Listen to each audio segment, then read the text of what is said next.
Hello everyone, my name is Dr. Joel Rosen. I am an adrenal burnout recovery expert, and I want to welcome you back to another edition of your Adrenal Fix. Today I want to talk to you about what exactly is adrenal fatigue. Maybe you're suffering with extreme exhaustion, you have a lot of stress, you're not able to bounce back the way you used to, you're not motivated, you crash in the middle of the day, you have brain fog, you don't sleep, you toss and turn, and you're just overwhelmed with stress.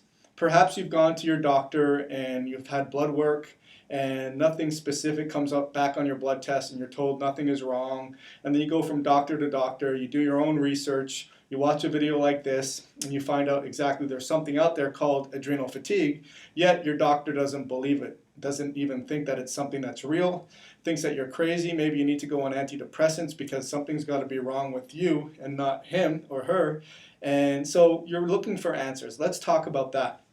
This weekend I read this book called Hans Selye, The Stress of My Life, a scientific memoir. What I did is I wanted to research this father of stress and what he was thinking when he first came up with his ideas about what stress is. And he was actually looked upon with a lot of cynicism, and he was discredited because he wanted to study just the common responses of sickness. He was a young medical student, actually went to medical school when he was 17 years old, and he had an observation that all sick people look the same. They don't have an appetite, they look sick. And he wanted to study what the commonalities of looking sick and being sick are. And basically he was ridiculed for that. But he found that there is a non-discriminatory response to stress. And what that means is whether you have a stressful event or any event whatsoever, your body will accommodate by trying to maintain its homeostasis. And however, with prolonged stressors, then the homeostasis becomes an alarm reaction where your body is heightened, it makes more stress hormones, and it tries to deal with the stress. Eventually, there's a resistance stage where the stress is prolonged and your body doesn't produce more hormones and it's still able to handle the stressors till eventually exhaustion ensues and the patients are no longer able to keep up with stress.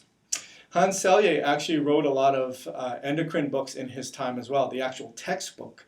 And his big thing was that there is a psychosomatic relationship to stress, which means we have things that are attacking our body, and it's how we deal with those stressors.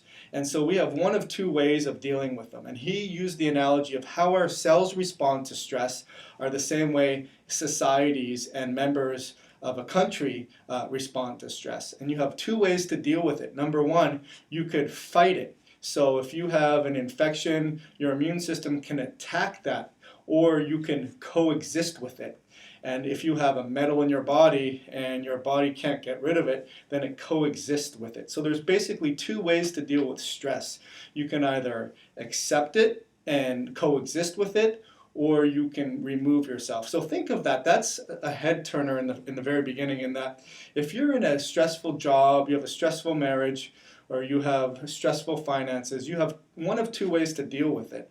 You can either accept it or you can change it. But if you accept it, you can't wallow in the mire because it's just going to create exhaustion. You have to learn how to change your patterns. Also, we have a response to stress where we can try to fight it off. So we have to stick up for ourselves and defend ourselves.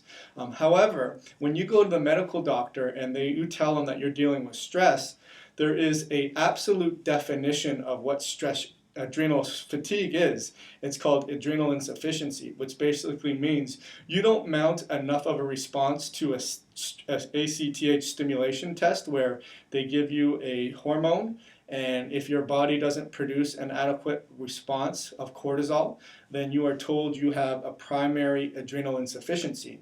However, even if you're faulty in your patterns, or even if you don't secrete enough cortisol, or you're constantly stressed and you're worn down and you have immune problems and you have candida and you have heavy metal toxicities, but your adrenal glands are somewhat functioning, then you are told that there's nothing wrong with you. And that's a big misnomer. I think that even if Hans Selye knew about that in his day and age, stage, he would tell his fellow medical doctors that they need to get their noses out of the textbooks, and they need to start treating the patients as if they're living creatures and they have stressors and they're very, very real.